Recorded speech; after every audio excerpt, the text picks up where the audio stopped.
Here's my idea. I become dictator. When you become dictator, obviously you got to murder everybody in power, right? From the head all the way down to their goldfish. You got to kill everyone in the family so they don't come back for their revenge, like in Godfather 2 or every karate movie you've ever seen, right? You got to do it the way the Russians did it, where you don't find the skulls for 100 fucking years. That's the way you do it. Then you take control of the media. I keep all of you guys media blacked out. You don't know what's going on unless I want you to know it, right? Big pictures of me. You got to sing songs about me. If there's no passion in it, a black van pulls up and you're never seen from again, all right? Figure 3 to 6 months of that, everybody gets on the same page, and that's when I'd start thinning it out. This is how I would do it. I would just start randomly sinking cruise ships.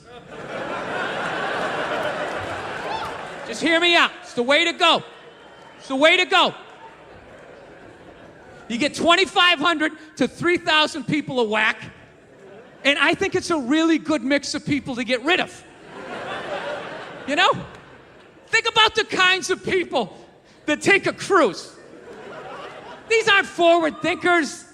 These aren't seekers. They're not pivotal to our survival. You ever hear somebody coming back from a cruise? It's one of the worst stories you're ever going to hear.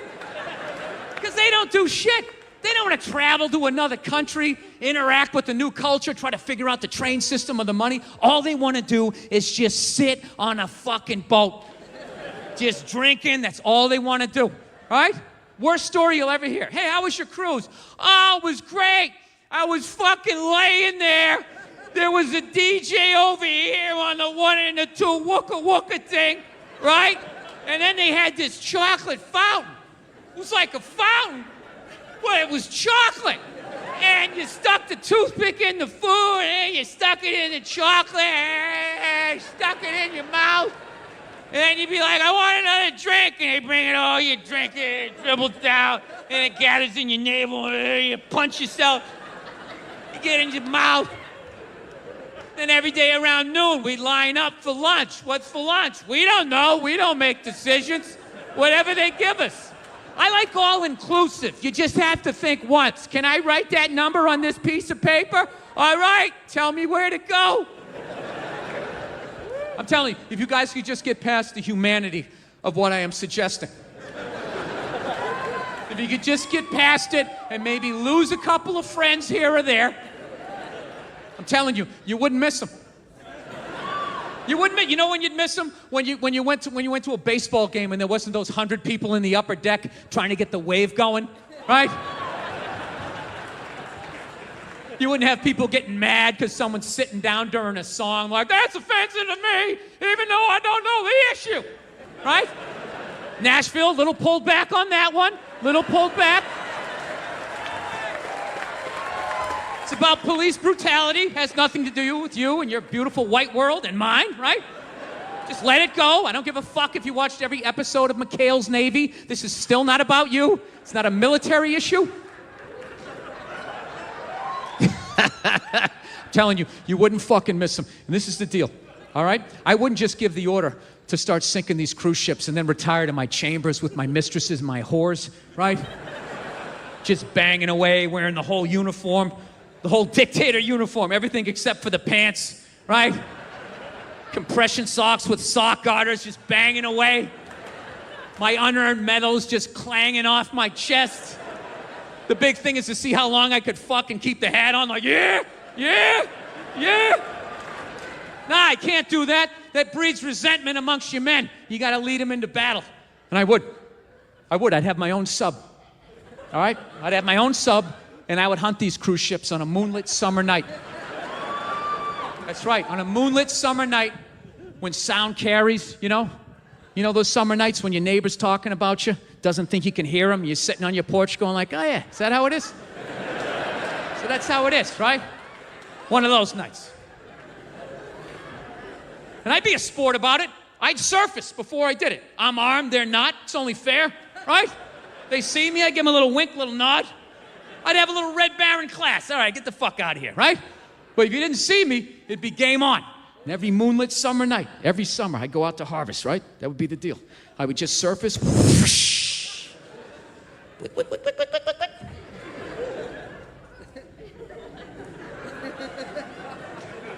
Und listen for the music, yeah?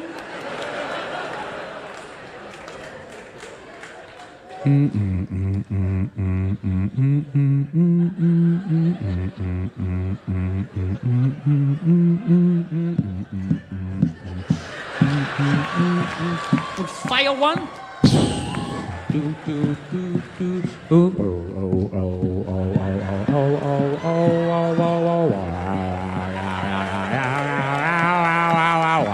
Dude, look at my arm in this tank top.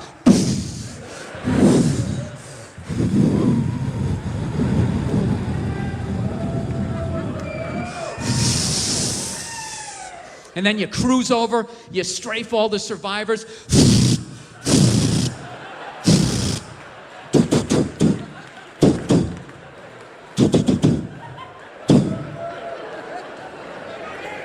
Well, bringing it down.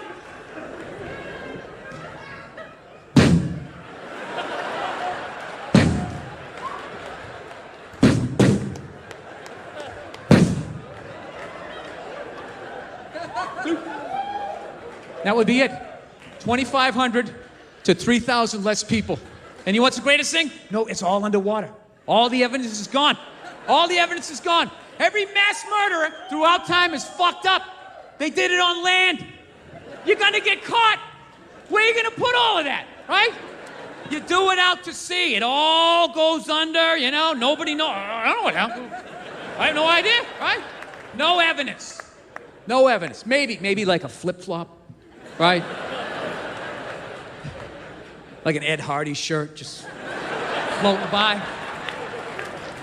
I'm controlling the media, nobody knows about it, right? And as I sank the ships, I would be building exact replicas at the same time, right?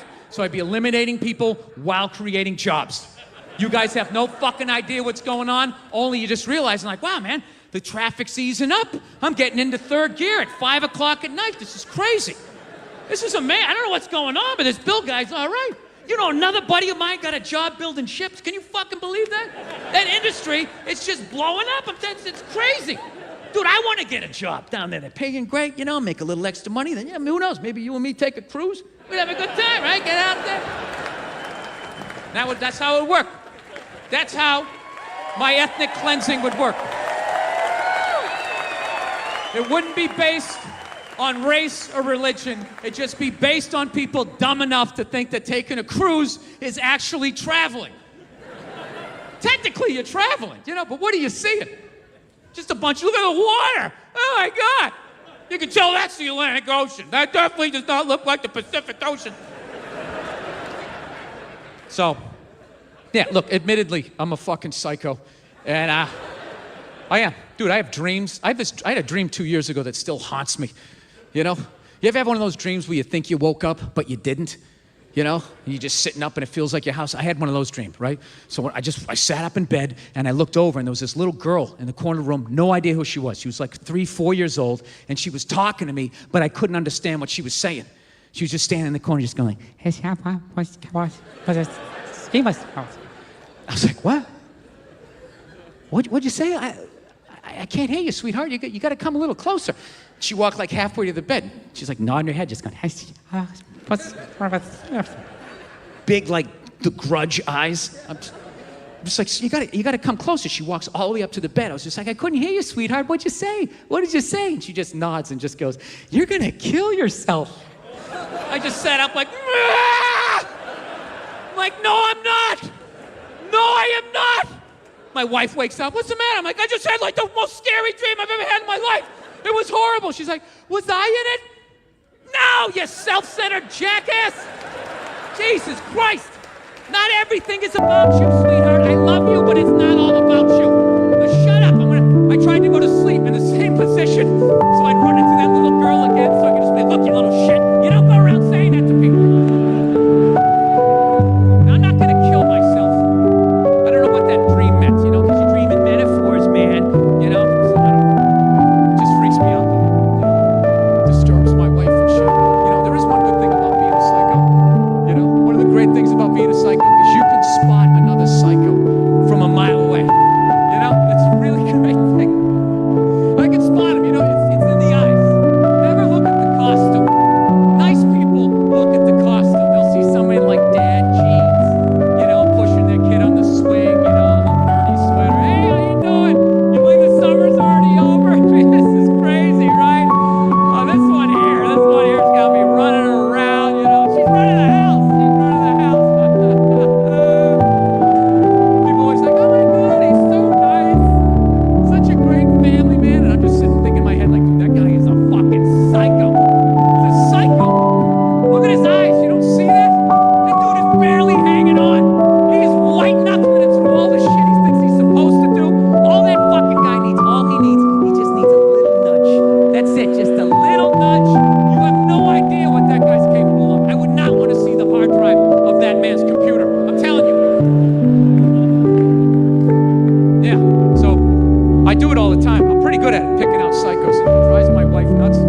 spent 20 years building a life with my wife, working every hour I could keep our family afloat.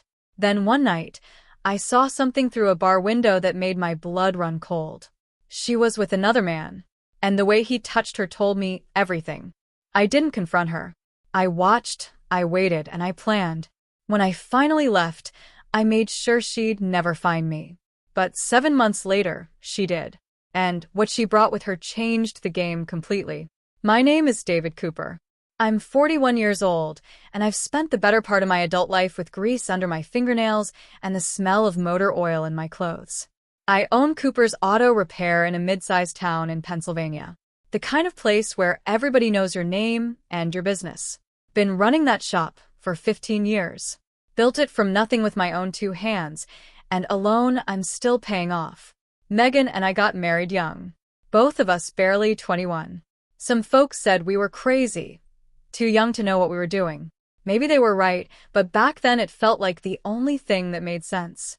She was beautiful, sharp as a tack, and had this way of making you feel like you were the only person in the room. We had Brandon a year later. Then Hannah came along 14 months after that. 2 kids before we hit 23. Life came at us fast, but we handled it. Or so I thought. The shop kept me busy, real busy. Weekdays, I'd be there from 7 o'clock in the morning until 6 o'clock at night, sometimes later if a job ran long. Saturdays, too, especially during summer when the heat had everyone's AC units giving out and their engines overheating. Megan worked as an office manager at a local insurance company. Decent pay, good benefits. Between the 2 of us, we made it work. Paid the mortgage, kept food on the table, sent both kids off to college. Brandon's studying engineering at Penn State. Hannah's doing pre-med at Temple. I'm proud of them. Worked myself to the bone to make sure they'd have opportunities one never had. Took out loans, worked extra jobs, said yes to every overtime hour that came my way. That's what a father does. You sacrifice, you provide. You make sure your kids don't have to struggle the way you did. But somewhere along the way, while I was busy being a provider, I stopped being a husband. Or maybe Megan stopped being a wife. Hard to say which came first. All I know is that by the time I figured out what was happening, the damage was already done. The foundation had rotted out from under us, and I was the last one to smell the decay. It all started on a Wednesday evening in March. I remember because it was the day after Brandon's birthday, and we just sent him a care package with his favorite snacks and a check to help with books. I'd stayed late at the shop finishing up a restoration job on a '67 Chevy pickup.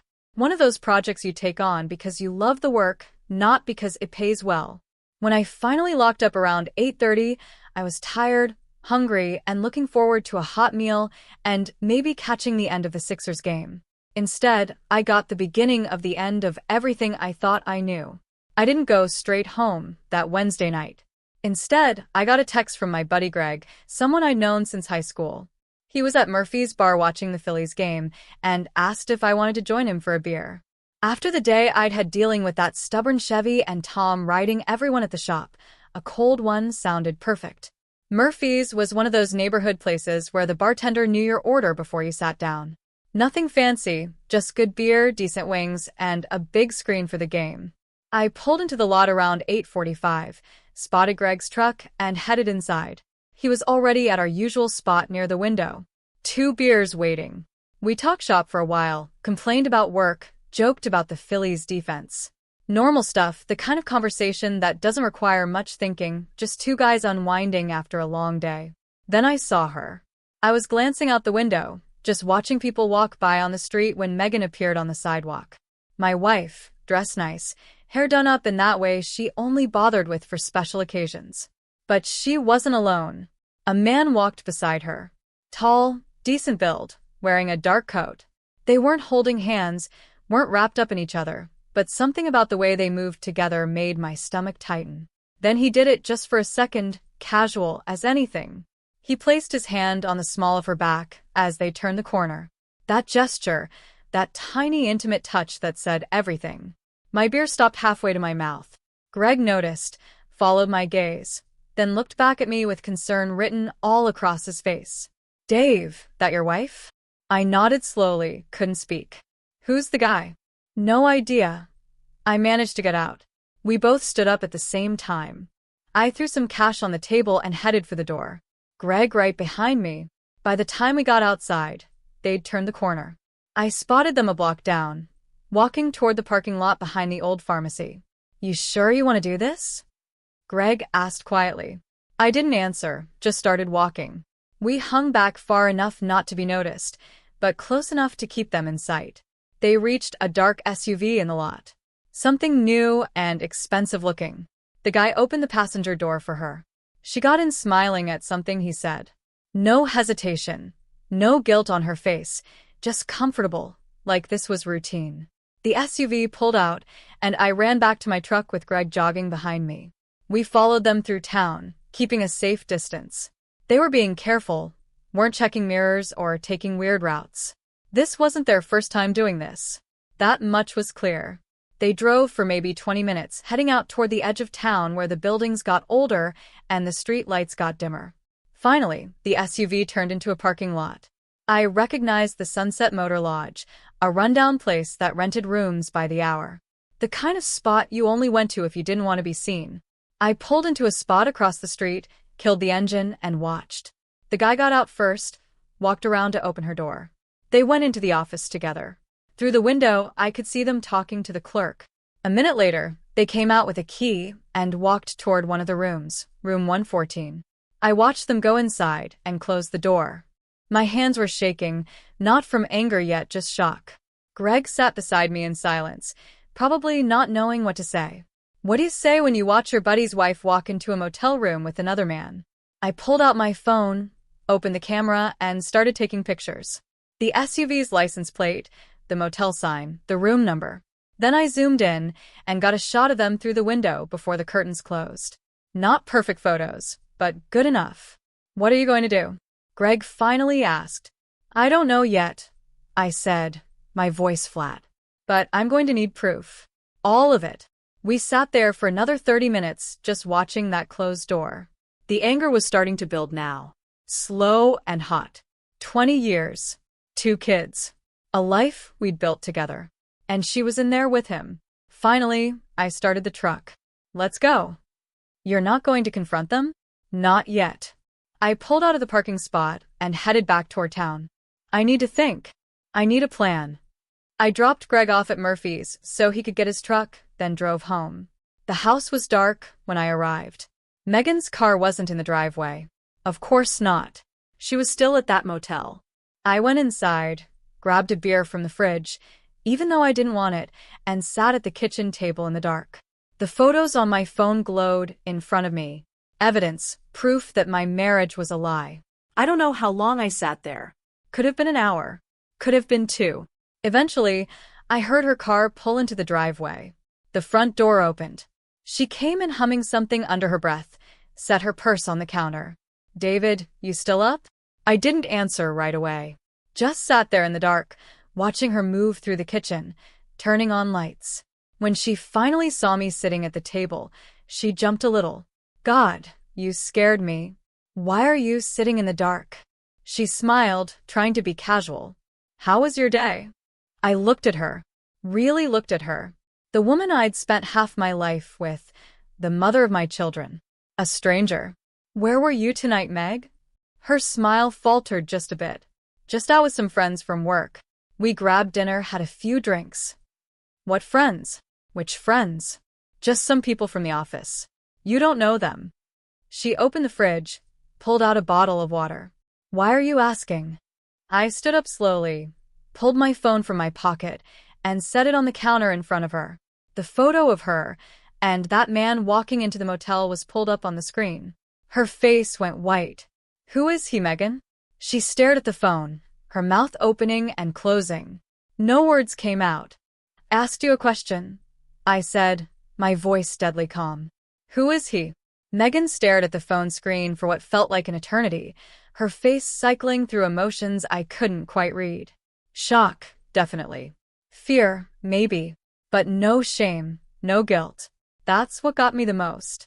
"David, I can explain," she finally said, her voice barely above a whisper. I almost laughed. "Explain what?" "That you weren't at the Sunset Motor Lodge tonight? That the man in that photo isn't real?" That I didn't watch you walk into room 114 with him? Her hand started shaking. She set the water bottle down on the counter, gripped the edge for support. How long were you watching? Long enough. I picked up my phone, pocketed it. Long enough to see you smile at him. Long enough to watch him open doors for you like some gentleman. Long enough to know this isn't the first time. It's not what you think. Then what is it, Meg? I kept my voice level, controlled. I wasn't going to yell.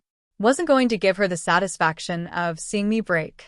Because from where I'm standing, it looks like you've been sneaking around behind my back. How long? She looked down at her feet.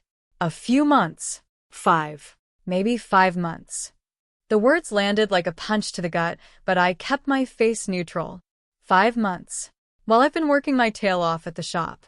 While I've been sending money to Brandon and Hannah for school. While I've been coming home exhausted every night. You've been with him. You're never here, David. Some fire crept into her voice now, defensive. When's the last time we had a real conversation? When's the last time you asked me about my day and actually listened to the answer? You're married to that shop, not to me. I was working, I said slowly, deliberately, each word measured. Working to pay for this house, working to keep our kids in college, working to keep us afloat. And you repay me by sleeping with some guy at a cheap motel. His name is Kevin, she said quietly. Kevin Walsh. He's a claims adjuster. He comes to our office twice a month for meetings. I don't care what his name is. I moved closer, and she took a step back. I don't care what he does for a living. What I care about is that for 5 months you've been lying to me. Every single day you looked me in the eye and lied. Tears started rolling down her cheeks. I didn't mean for it to happen. We started talking, and he just listened to me. He made me feel seen. David, when's the last time you made me feel that way? So, this is my fault. The words came out sharper than I intended. I'm not saying that. I work too much, so that gives you permission to cheat. That's not what I'm saying. Then what are you saying? I grabbed my phone again, pulled up another photo. This one showed her and Kevin in the parking lot of her office building, his arm around her waist. Because these pictures tell me everything I need to know. You're comfortable with him. This is routine for you. She looked at the photo and fresh tears spilled over. I'm sorry. I'm so sorry, David. I made a mistake. A mistake is forgetting to buy milk at the store, Meg. A mistake is being 5 minutes late. I gestured with the phone. This is a choice. You chose him over me. Over us. Over 20 years of marriage. Please, she whispered. Please, can we just talk about this? Can we try to work through it? I looked at her. This woman I'd spent half my life with, and felt nothing. No love, no anger, just a cold, hollow emptiness where my heart used to be.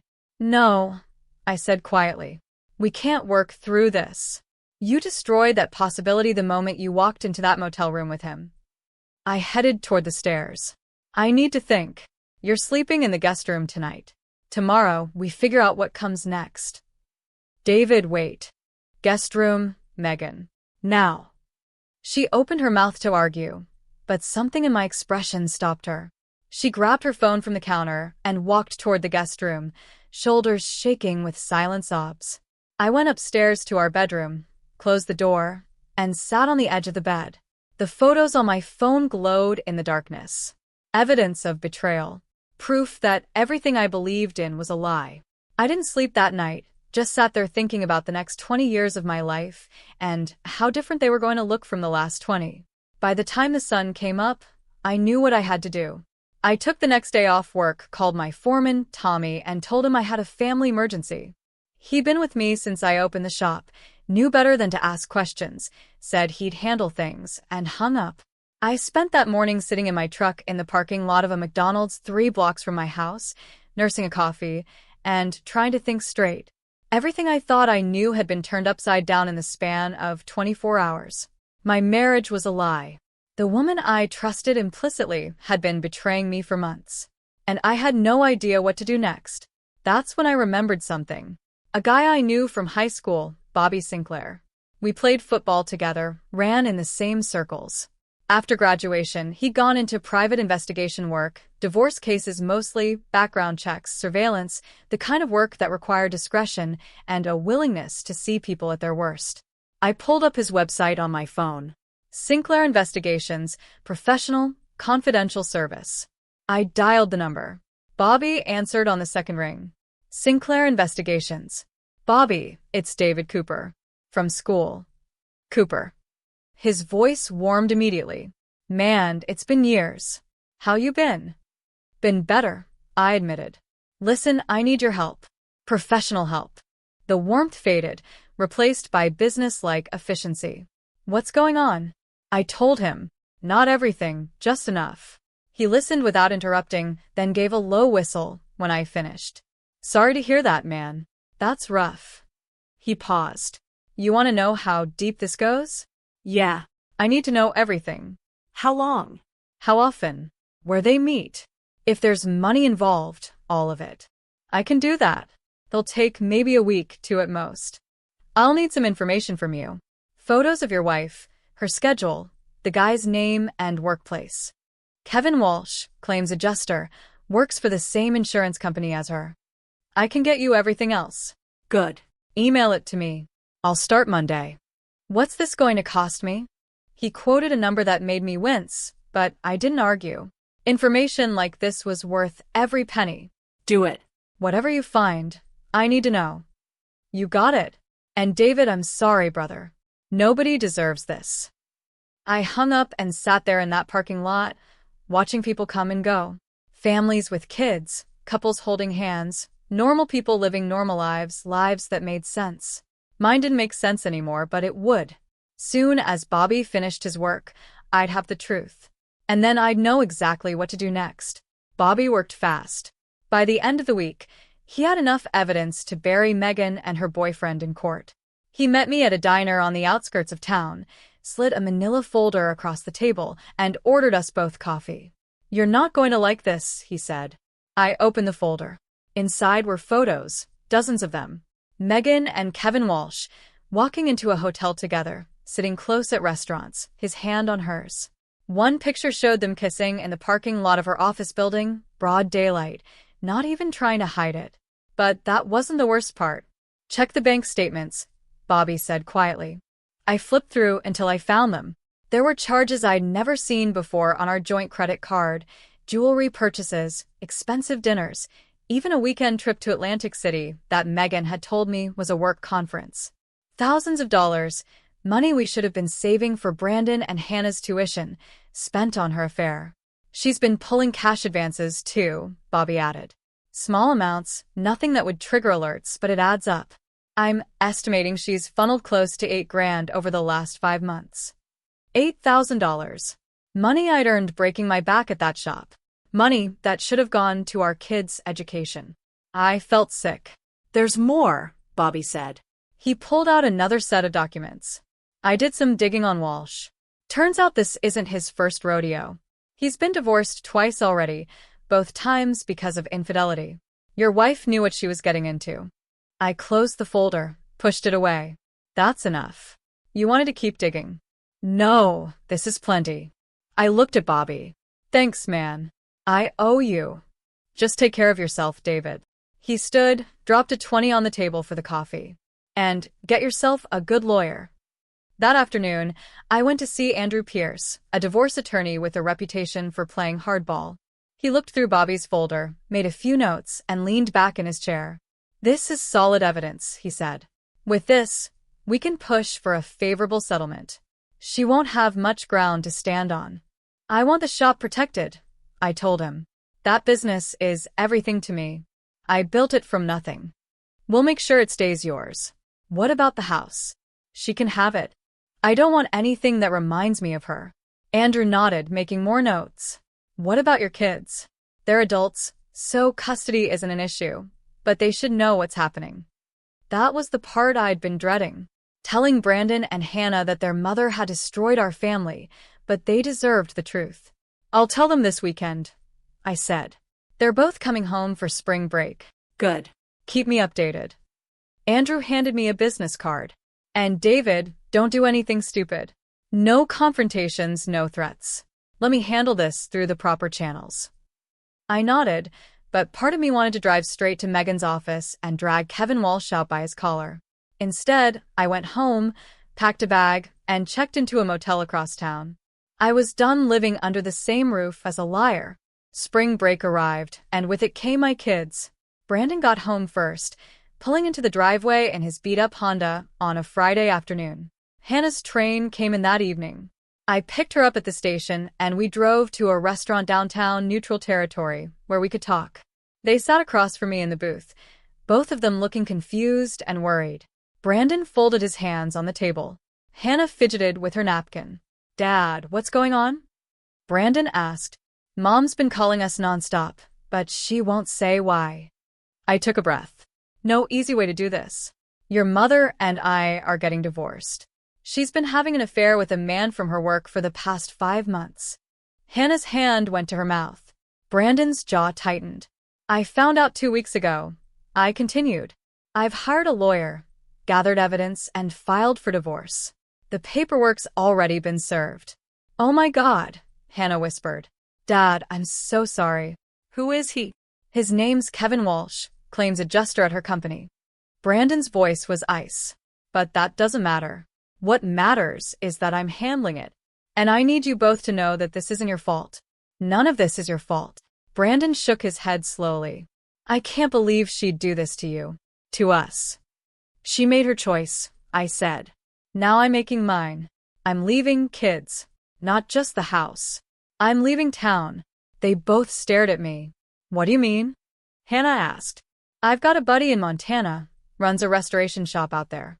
He's been asking me to come work with him for years. I'm taking him up on it. I can't stay here. Not with all these reminders." "When?" Brandon asked. 2 weeks. I'm tying up loose ends with the business, selling my share to Tommy. He's been wanting to buy me out anyway." Hannah started crying. "But we won't see you. You'll see me plenty. You can visit during breaks, summers, and I'll come back for important things, graduations, weddings, all that. But I need distance from this, from her." We talked for another hour. By the end, they understood. They didn't like it, but they understood. Brandon even said he'd help me pack. The next 2 weeks were a blur. I sold my stake in Cooper's auto repair to Tommy for a fair price, enough to start fresh out west. Closed out bank accounts, transferred assets, made sure everything was documented and legal. Packed what I wanted to keep and donated the rest. Megan tried to stop me. Showed up at the shop one afternoon begging me to reconsider. "David, please. We can fix this. I'll end it with Kevin. I'll do whatever it takes." I didn't even look up from the transmission. I was rebuilding. Too late for that. "Our kids need you here. Our kids are adults. They'll be fine." "I need you here," she said, her voice breaking. That made me stop. I straightened up, wiped my hands on a rag, and looked at her. "You needed Kevin Walsh. You got him. Now live with that choice." She left in tears. On my last day, I loaded everything in my truck, hugged my kids goodbye, and hit the road before dawn. Didn't leave a note for Megan. Didn't say goodbye. Just disappeared like I'd never been there at all. Montana was nothing like Pennsylvania. Wide open spaces, mountains in the distance, air so clean it almost hurt to breathe. My buddy Jake ran his restoration shop outside Billings, specializing in classic trucks and farm equipment. The work was good, honest, and kept my hands busy enough that I didn't have time to think about what I left behind. I rented a small cabin about 10 miles from the shop, 1 bedroom with a wood stove and a porch that looked out over rolling hills. It was quiet, peaceful, everything my old life wasn't. Jake didn't ask too many questions, just put me to work and paid me fair. The crew was small, 3 guys including me, and they respected a man's privacy. We'd work from dawn until dusk, then head to the local bar for a beer and some pool. Simple routine, no complications. About a month after I arrived, I met Nicole. She worked at the diner, where I grabbed breakfast most mornings. Always had a pot of coffee ready, and a smile that seemed genuine. Brown hair pulled back in a ponytail, laugh lines around her eyes. The kind of woman who looked comfortable in her own skin. "You're the new guy at Jake's place," she said one morning, pouring my coffee. Word travels fast around here. Small town, I replied. Everyone knows everyone's business. She set the pot down. I'm Nicole, by the way. David. She didn't pry. Didn't ask where I was from or why I'd come. Just brought my eggs and toast. Made small talk about the weather and the Broncos game from the weekend. It was easy, natural, the kind of conversation that doesn't require you to be anyone but yourself. I started coming in more often, sometimes for lunch, sometimes just for coffee in the afternoon. We talked about nothing important, music, movies, the best fishing spots in the area. She told me she'd moved to Montana 5 years ago from Colorado. Wanted a fresh start after a bad breakup. I told her I was doing the same thing, leaving out the details about Megan and the affair. One evening after work, I stayed late at the shop finishing up a carburetor rebuild. When I finally headed out, it was past 9 and the diner was closed, but Nicole was still there wiping down tables. I knocked on the glass door. She looked up, smiled, and let me in. Kitchen's closed, she said. But I can make you a sandwich if you're hungry. Just want to say hi, I admitted. Maybe see if you want to grab a drink sometime. She studied me for a moment, then nodded. I'd like that. We went out that Saturday. Nothing fancy, just a local bar, couple of beers, some conversation.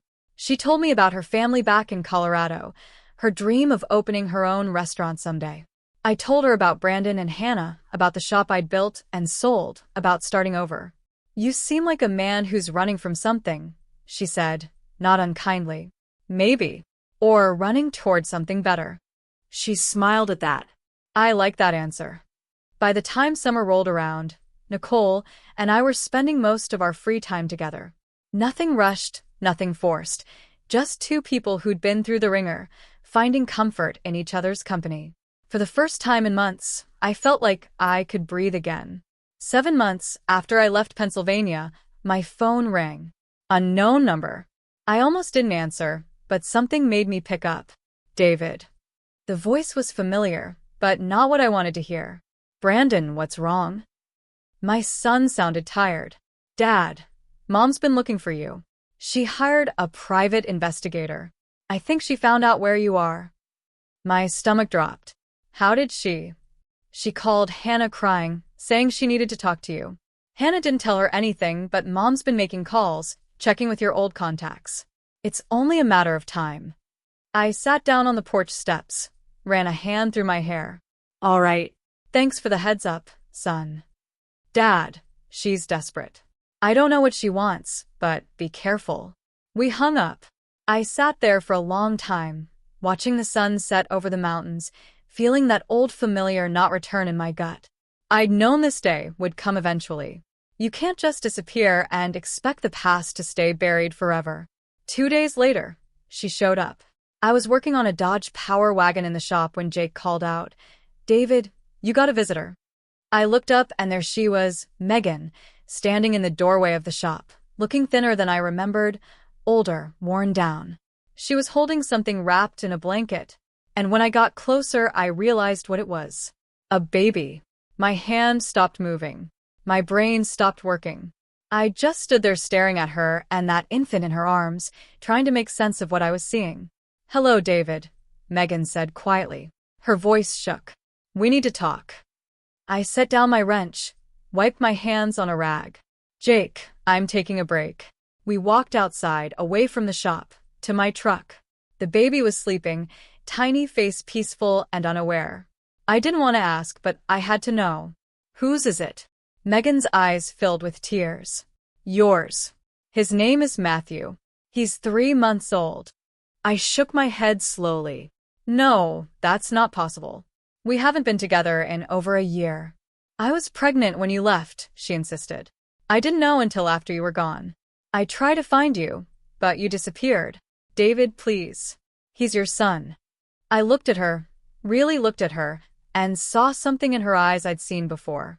Desperation, the same look she'd had when I caught her with Kevin's emails open on her laptop. You're lying, I said flatly. I'm not. I have the birth certificate. Your name is on it. Then you forged it. I took a step back. That baby isn't mine, Megan. The timeline doesn't work. Please, she whispered. Please, David. Kevin left me when he found out I was pregnant. I have no one, no money. I need help. And there it was. The truth laid bare. She wasn't here because she loved me, or because that baby was mine. She was here because she'd burned every other bridge, and I was her last option. Get a paternity test, I said coldly. Bring me proof, and then we'll talk. I can't afford. Not my problem. I turned and walked back toward the shop. Go home, Megan. Megan didn't leave Montana right away. She checked into a motel in town, kept calling me, leaving voicemails begging me to reconsider. I didn't answer. Instead, I contacted my lawyer back in Pennsylvania, explained the situation, and had him file for a court-ordered paternity test. 3 days later, I got a call from a number I didn't recognize. When I answered, a woman's voice came through, hesitant and apologetic. Mr. Cooper, my name is Janet Riley. I'm a nurse at Mercy Hospital in Harrisburg. I need to talk to you about something important. My grip tightened on the phone. I'm listening. Your ex-wife, Megan Cooper, gave birth at our hospital 3 months ago. She listed you as the father on the birth certificate. But sir, I was there during her prenatal visits. I overheard conversations she had with a man named Kevin Walsh. He was with her at several appointments, and I heard them discussing the pregnancy. The dates she gave you don't match what's in our records. My heart pounded. What are you telling me? I'm telling you that baby isn't yours, Janet said quietly. She was already 4 months pregnant when you left Pennsylvania. According to her medical records, she knew the whole time. I shouldn't be calling you, but I have a brother who went through something similar. I couldn't let her do this to you. I sat down hard on my porch steps. Do you have proof? I can't send you her medical records. That's illegal. But when the paternity test gets ordered, the truth will come out. I just wanted you to know beforehand, so you weren't blindsided. After we hung up, I sat there for a long time, staring at nothing. Megan had come all this way, baby in hand, spinning lies to manipulate me into taking care of another man's child. The same man she destroyed our marriage for. The paternity test results came back a week later. Just as Janet had said, I wasn't the father. The baby was Kevin Walsh's.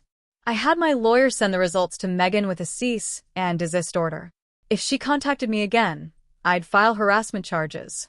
She left Montana the next day without a word. Nicole found me that evening on the porch staring at the mountains. She sat down beside me. Didn't say anything at first. Just let me process. It's over, I finally said. The test proved what I already knew. That baby's not mine. I'm sorry you had to go through that, Nicole said softly. I'm not, I replied, and I meant it. She showed me exactly who she is again.